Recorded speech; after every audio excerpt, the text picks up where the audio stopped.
Vous suivez la panafricaine Médian et c'est le bon choix. Bienvenue à ce nouveau numéro de votre émission Talk Afrique. Aujourd'hui, il sera question de parler d'écriture au féminin ou de littérature féminine, même si l'écriture est universelle et permet de raconter une partie de soi, de raconter des vies ou de porter des voix. Il n'en demeure pas moins que la littérature féminine impacte fortement les combats pour les droits des femmes. Cette écriture au féminin déconstruit les stéréotypes, fait bouger les lignes sur les questions d'égalité, amplifie les voix des femmes et promeut la sororité, contribue également à créer des modèles et autres références pour les générations plus jeunes. C'est ainsi que certaines femmes se sont engagées dans cette voie de porter haut le livre au féminin et le combat pour les droits des femmes. C'est le cas des deux grandes dames que j'ai l'immense plaisir de recevoir sur ce plateau. Je veux bien sûr parler de Madame Amina Seck. Vous êtes écrivaine, fondatrice de Les Cultures, elle est organisatrice du Salon du livre féminin de Dakar. Merci beaucoup Amina et un plaisir de partager ce plateau avec vous. Merci beaucoup Daouda pour l'invitation, je suis très ravie. Et le plaisir est partagé. En face de vous également, vous avez Madame Rabi Seydou Diallo. Vous êtes aussi écrivaine, fondatrice de Debo Leadership et de Debo Femmes d'Afrique. Vous êtes aussi sociologue. Merci également Rabi d'avoir bien voulu répondre présente à notre invitation. C'est moi qui vous remercie, Monsieur Sow. Je suis contente de partager ce plateau avec ma sœur Amina. Et le plaisir est notre également. Quelle lecture est-ce que vous faites aujourd'hui de l'évolution de la littérature féminine en Afrique et plus particulièrement au Sénégal? Alors, déjà, c'est clair qu'il y a une évolution. Ce n'est pas resté statique, heureusement. Donc, nous avons des figures féminines emblématiques, inspirantes, qui ont su décrypter la façon dont la femme est considérée dans notre société, mais pas seulement la femme qui serait comme un îlot dans un océan d'hommes. C'est la femme qui se pose, c'est la femme qui parle de ses droits, c'est la femme qui parle de ses devoirs et c'est la femme qui apporte sa pierre à l'édifice social. Donc nous pouvons voir qu'il y a déjà nettement une vraie amélioration sur le plan quantitatif. Il y a beaucoup plus de femmes qui écrivent et sur le plan qualitatif aussi, il y a beaucoup plus d'engagement des femmes que l'on sent dans la littérature. Cette littérature, évidemment, pour moi, elle n'est pas seulement destinée aux femmes, elle est destinée à tout le monde. Il y a énormément de préjugés sexistes qui persistent et il faut aussi que les femmes puissent parler de leurs problèmes à elles pour qu'il y ait ensemble des solutions qui seraient profitables finalement à toute la société. Et justement, ce caractère universel de l'écriture, comme on le disait dans l'introduction, et comment aujourd'hui cette littérature féminine aujourd'hui contribue également, même si vous l'avez dit, les femmes n'écrivent pas que pour les femmes écrivent pour la société, mais au-delà aujourd'hui, comment cette littérature féminine également contribue à faire bouger les lignes, surtout sur les questions de promotion des droits des femmes? Alors, j'en veux pour preuve, si on parle de l'Afrique, Chimamanda Ngozi Adichie, voilà, lorsqu'elle prend la parole et lorsqu'elle écrit, elle parle de phénomènes qui parlent à la petite fille africaine et à la femme en devenir. Donc, elle utilise ce que l'on appelle un storytelling qui parvient à nous émouvoir, à nous parler et à nous donner d'autres références, à vraiment inscrire la trajectoire de la femme, de la petite fille à l'étape de femme, à l'inscrire dans une trajectoire qui parle vraiment à notre imaginaire social, collectif. Donc, de la même manière, plus proche de nous, avec Mariama Ba, nous avons vu qu'elle a analysé aussi des faits sociaux sous les prismes à la fois des hommes mais aussi des femmes pour que finalement nous puissions voir la multitude de choix qui existent au niveau social, les préjugés d'abord mais aussi les choix qui existent et qui peuvent servir de référence pour que nous puissions entrer de plein pied dans une transformation sociétale. Alors, donc de façon générale, je peux dire que l'écriture féminine elle est universelle, c'est vrai, mais elle est aussi contextuelle. Donc il nous faut avoir des écrits qui nous interpellent parce qu'elles ne sont plus éloignées de nos réalités. C'est cela en fait qui profite vraiment rendre nos combats beaucoup plus incisifs et beaucoup plus ancrés dans nos réalités pour pouvoir projeter la génération actuelle, mais aussi préparer les générations futures à prendre leurs vrais problèmes à bras le corps, à savoir ce qui leur appartient de mener comme combat, mais ce qui leur appartient aussi de garder comme acquis. Parce que tout se passe, et grâce à la littérature, ça se passe ainsi, tout se passe par une transmission. La transmission, elle était orale avant en Afrique, maintenant elle se fait de plus en plus de façon écrite. Et en fait, c'est ça pour moi qui permet une vraie capitalisation de nos combats. J'aimerais qu'on reste avec un point important que vous avez soulevé tout à l'heure, à savoir cet aspect contextuel aujourd'hui de l'écriture féminine, pour interpeller Amina là-dessus. Et par rapport à cet aspect contextuel aujourd'hui de l'écriture au féminin, est-ce que cela n'a pas aussi contribué, Amina, à changer le narratif aujourd'hui, surtout sur les questions relatives aujourd'hui aux femmes et à leurs droits? Oui, c'est exactement ça, mais je vais aussi répondre à quelque chose qui se dit souvent, que les femmes se plaignent tout le temps dans leurs écrits, etc. Et effectivement, pour le contexte, les femmes racontent leur vécu, en fait. Elles racontent leur vécu, elles racontent leur quotidien. Et c'est très bien, heureusement. Et moi, je me réjouis de voir que chaque année, il y a énormément de femmes qui publient des livres. Et que ce soit de bonne qualité ou pas, l'essentiel, c'est de pouvoir écrire quelque chose. Après, on parlera, quand on dit que ce n'est pas bien, etc. L'heure n'est plus, par exemple, aux critiques. L'heure est plutôt à l'accompagnement. L'heure est à l'accompagnement.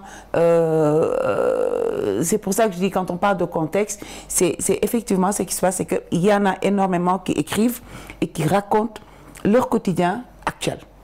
Ça va, on pourrait raconter des contes, etc., etc. Mais là, il y a plus d'engagement dans l'écriture féminine. Il y a plus de, comment dire, de vérité. C'est-à-dire, il y a beaucoup de choses qu'on n'osait pas peut-être écrire, l'autocensure, etc. Mais ce n'est plus le cas maintenant. Donc c'est beaucoup plus une façon également de partager le soi dans ces ouvrages-là écrits par les dames. Tout à fait. Et j'aimerais qu'on reste sur ce point aujourd'hui, Amina, puisque la promotion du livre féminin ou de l'écriture au féminin, c'est également une chose pour laquelle vous en avez en tout cas fait un sacerdoce. Vous avez tenu récemment la 4e édition du Salon du livre féminin de Dakar du 10 au 12 octobre dernier. Ce salon, est-ce que pour vous également une façon de donner de la force aujourd'hui et de la voix à toutes ces femmes actrices du livre et de la lecture, puisque vous l'avez rappelé depuis la première édition également, heureux est de constater que chaque année, on voit de plus en plus aussi de femmes qui publient de nouveaux ouvrages, que ce soit des romans ou d'autres genres littéraires. Alors oui, je pense que c'est ce que je dis depuis le début. Le Salon du livre féminin de Dakar est un événement exclusivement réservé aux femmes de la chaîne du livre. Ce n'est pas seulement les femmes qui écrivent, mais c'est aussi les éditrices, les libraires, hein, les correctrices, etc. Toute la chaîne, oui, toute la chaîne du livre, toute la chaîne du livre. C'est aussi pour donner la voix, pour donner aussi de la visibilité à ces femmes-là, à nous, parce que j'en fais partie, Rabi en fait partie, pour qu'on puisse déjà se reconnaître, se lire, surtout c'est important de se lire entre femmes. Et puis après, l'autre aspect qui est très important aussi, c'est de vendre les livres. Parce que cette année, on a eu presque 10 femmes autrices dont les maisons d'édition n'étaient pas présentes au salon. Elles sont venues, elles ont exposé leur ouvrage, elles ont vendu leurs livres. Vendre seulement, c'est pas seulement l'argent, mais c'est plutôt aussi de se faire lire, de se faire connaître en fait. Et c'est très important. Et le salon pour le salon, c'est mettre la lumière sur ces femmes-là. Et comme je le dis souvent, tout est parti de mon expérience personnelle. Quand je peinais à accéder à des événements littéraires où je devais parler, où je devais peut-être exposer mon livre, etc., etc., je me dis, si moi je suis dans cette situation-là, bien d'autres femmes sont aussi dans cette situation. C'est ce qui a fait naître le Salon du livre féminin de Dakar.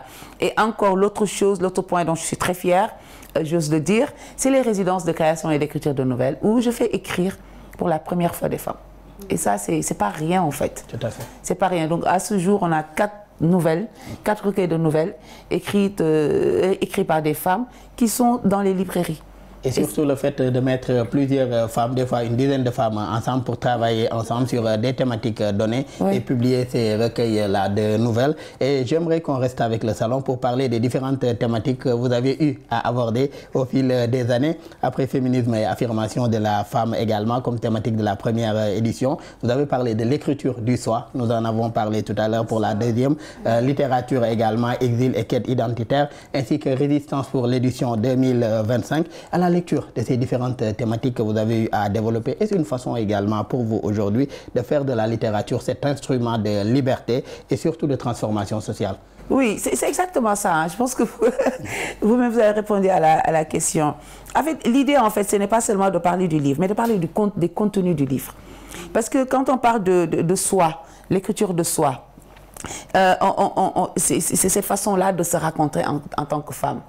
On passe à littérature, exil et quête identitaire. Ce sont des thèmes qui reviennent souvent dans les écrits. Ce n'est pas seulement des femmes, hein, mais puisqu'on reste sur les femmes, ce sont des thématiques qui reviennent souvent dans les écrits des femmes. Quand tu lis des livres, il y a tout le temps le voyage, il y a tout le temps l'exil.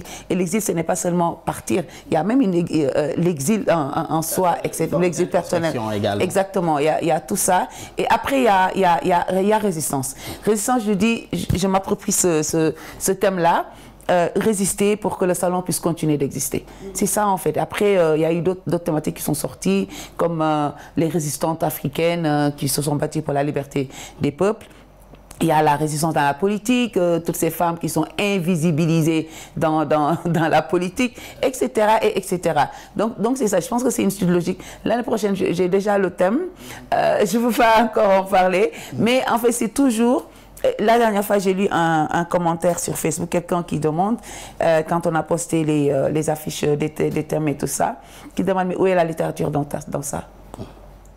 J'ai été, voilà, j'ai souri. Je pense que c'est beaucoup plus de la méconnaissance de la part. J'ai souri en fait parce que la résistance est présente dans tous les écrits. Tout à fait. Sérieusement, dans tout. Et c'est beaucoup plus de la méconnaissance, comme je le disais tout à l'heure. Et Rabi, comme votre consoeur Amina, vous êtes aussi écrivaine, mais vous êtes également diplômée en sociologie, auteur de l'ouvrage Saison de femmes, une réalité fiction qui constitue ce regard-là de la sociologue que vous êtes sur les réalités plurielles aujourd'hui des femmes de différents âges. Comment est-ce qu'aujourd'hui ce roman aborde les questions des préjugés sexistes que l'on retrouve quand même dans notre société sénégalaise?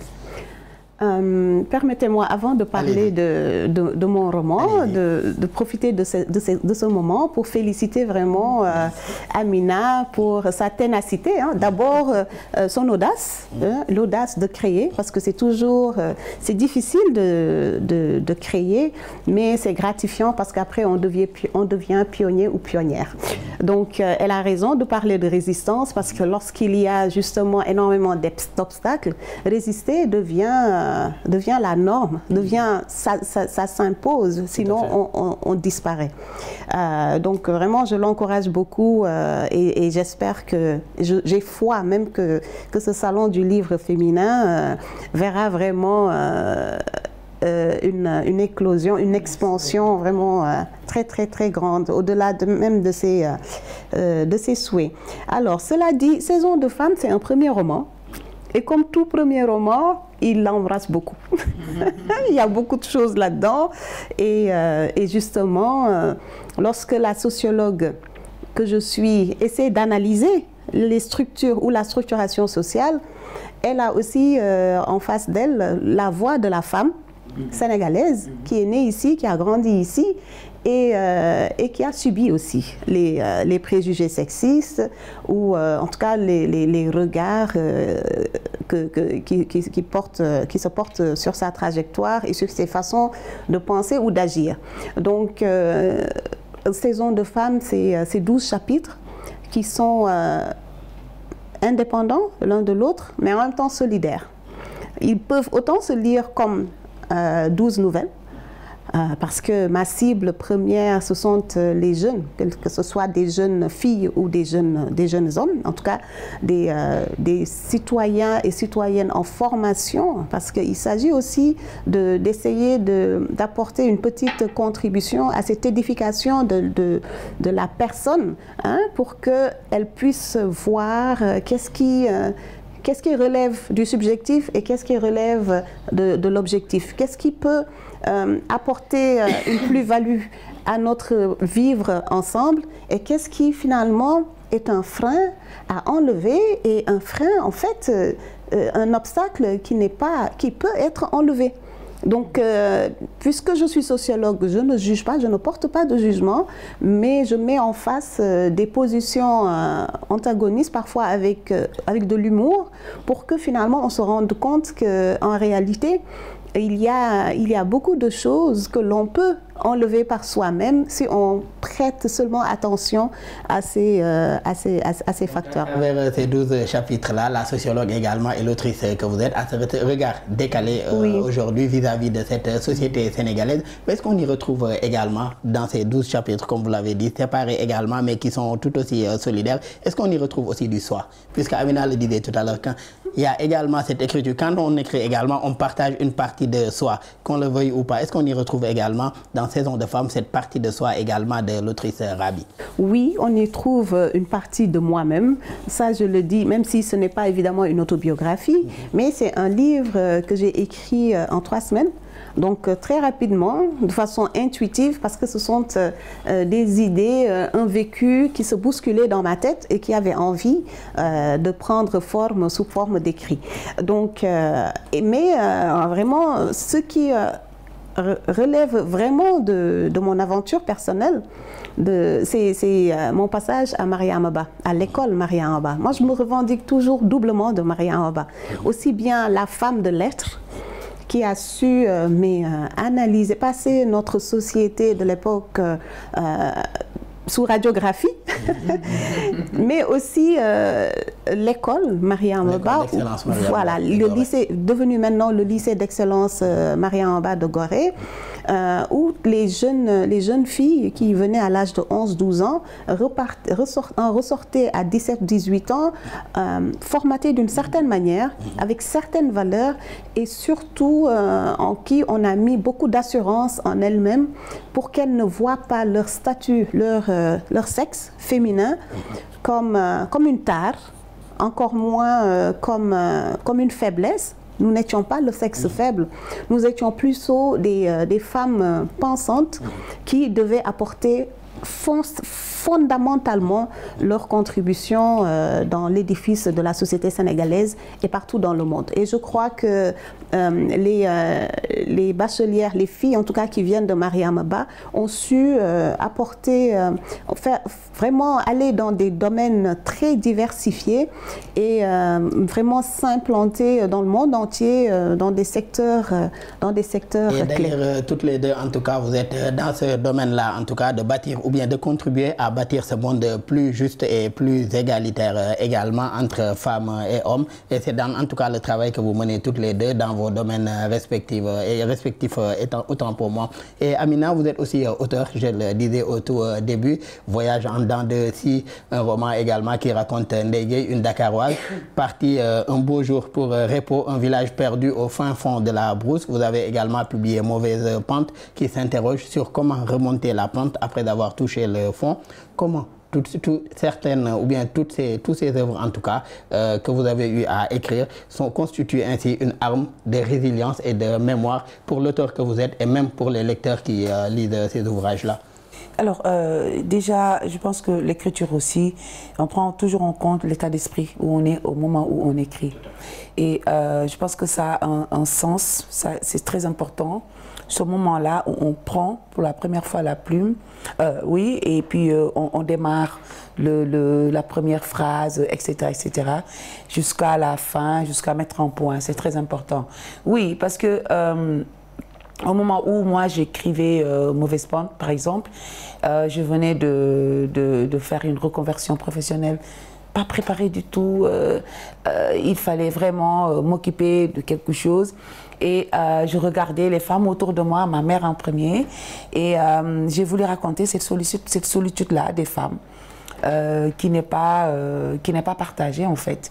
Donc ces mamans qui s'inquiètent pour leurs enfants, ces mamans qui s'inquiètent parce que, enfin ces épouses qui, sans le nommer, ont toujours peur de se retrouver un jour avec une coépouse, ces jeunes filles en quête de mariage, etc., des trucs comme ça. Il y a ces solitudes-là qu'on ne partage jamais. Moi, j'ai voulu un peu écrire sur ces solitudes-là. Et puis après, je me suis retrouvée, il y a Alimatouli qui s'est imposée à moi pour raconter son histoire. Et puis, comme je suis toujours attachée à ma jeunesse, mes 18 ans et autres, bah, je suis partie dans ça, raconter l'histoire d'une jeune fille qui devait passer au lieu du bac. Elle a amené un bébé à la maison et puis après, toute sa vie a basculé. Donc c'est ça en fait. Et je parle aux femmes, je parle également aux jeunes filles et je parle également aux hommes, naturellement. Donc voilà, c'est juste écrit aussi en 4 mois, mais après c'est encore pour revenir à la résidence et au salon, tu peux écrire rapidement un ouvrage, mais l'édition peut prendre 1 année, 2 années, parce que tu ne te connais pas, il n'y a personne pour accompagner.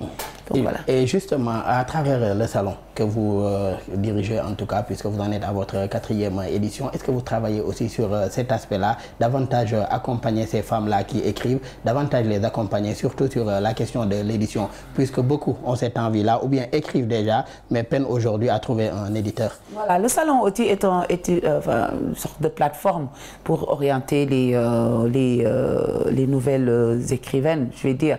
Les gens me contactent directement. J'ai terminé mon livre, je ne sais pas par qui passer pour la publication. De plus en plus, j'ai des contacts d'éditeurs, etc., de correcteurs et tout ça. Et moi, je balance directement les informations. Et à chaque fois, si je demande à ces gens-là de venir au salon pour rencontrer directement les éditeurs, c'est beaucoup plus facile. Je ne sais pas comment on dit ça. Donc, je pense que le salon... Mise en relation. Voilà, mise en relation, etc. Et puis, s'imprégner de certains sujets, etc. Donc voilà, le salon, en tout cas, c'est tout ça. C'est aussi mettre en avant, montrer aussi. Moi, cette année, j'ai eu 3 éditrices qui travaillent, qui ont publié des livres que je ne connaissais pas du tout. Et des jeunes, en fait, moins de 30 ans, qui ont des maisons d'édition, qui ont commencé à publier des livres, et voilà, on ne les connaissait pas. Donc voilà, c'est toujours une très grande fierté. Tout à fait. Et de cette mission d'ailleurs que s'est assigné le salon de beaucoup plus donner de la visibilité et de la force à ces femmes de la chaîne, en tout cas, du livre et de la lecture. Et Rabi, avec l'avocate Stéphanie Maguel, vous avez aussi publié une tribune dans le journal en ligne français Le Point. La thématique qui est abordée, c'est l'éducation des filles, levier décisif pour l'avenir de l'Afrique. Comment, à travers l'écriture, vous menez aujourd'hui des combats du genre pour les droits aujourd'hui, ou la promotion des droits des femmes et même des jeunes filles que vous avez abordé dans cette tribune-là, autant pour moi? Oui, alors, moi je suis, je le dis, je suis naturellement engagée, je dis naturellement parce que je suis fille d'enseignants au pluriel, je suis la 7e fille de mes parents et nous avons tous été à l'école. Nous n'avions pas d'autre choix que d'aller à l'école. Mais cette absence de choix, finalement, nous a été bénéfique. Parce et j'ajouterais inspiré doublement également par Mariama Ba. Exactement, Mariama Ba, et j'ai une grande sœur aussi, l'aînée, qui est une écrivaine prolixe. Hein, donc, voilà. Donc, elle a déjà 3 ouvrages à son actif, prolifique, je veux dire. Et donc, voilà. Pour moi, c'est vraiment à un âge précoce qu'il faut parler aux jeunes filles, même aux petites filles. Il faut leur parler pour que les ambitions ne soient pas freinées. Parce que c'est le propre de l'être humain, donc qu'il soit homme ou femme, c'est le propre de l'être humain d'être ambitieux et de vouloir transformer son environnement. Donc, nous n'avons pas le droit de dire aux hommes, vous pouvez rêver de transformer positivement le monde, et dire aux femmes, vous n'avez que le pouvoir ou le droit de penser à des espaces confinés et à ne pas vous projeter au-delà du mariage. Voilà. Donc, est-ce une invite à revoir notre socialisation? Pour la sociologue que vous êtes, est-ce une invite à revoir notre socialisation? Effectivement. Non seulement c'est une invite, mais c'est même, pour moi, c'est un impératif. Nous, femmes, qui socialisons vraiment nos enfants, parce qu'il faut le dire, hein, quand l'enfant naît, qu'il soit garçon ou fille, c'est la femme, la mère, qui est au devant de la scène, qui prend, on peut dire 90%, je peux bien laisser 10% aux hommes, à certains hommes. Même si dans mon livre, c'est un homme justement qui brise ce préjugé-là et qui éduque sa petite fille. Donc, mais de façon générale, puisqu'il s'agit de parler du généralement admis et du généralement vécu, ce sont les femmes qui socialisent et ce sont les femmes qui transmettent des valeurs qui finalement vont à l'encontre de leur épanouissement. C'est ça le paradoxe finalement. L'intérêt en tout cas de revoir cette socialisation pour une société, je le disais tout à l'heure, plus équitable également et plus juste surtout à l'endroit des femmes également, puisque c'est une réalité. Amina l'a rappelé tout à l'heure, quand les femmes se racontent, elles racontent leur vécu, elles racontent également ce soir-là, donc c'est important. Il y a autant de points que nous aurions voulu développer, mais malheureusement, nous en sommes à la fin de cette émission. Je rappelle que nous recevions Madame Amina Seck, écrivaine, fondatrice de Les Cultures, elle est organisatrice également du Salon du Livre Féminin de Dakar. Merci encore Amina et toujours un plaisir en tout cas de partager un plateau avec vous. Merci, c'est partagé. Et merci également à votre co-débattrice, Madame Rabi Seydou Diallo. Vous êtes diplômée en sociologie, écrivaine, fondatrice également de Debo Leadership Féminin et de Debo Femmes d'Afrique.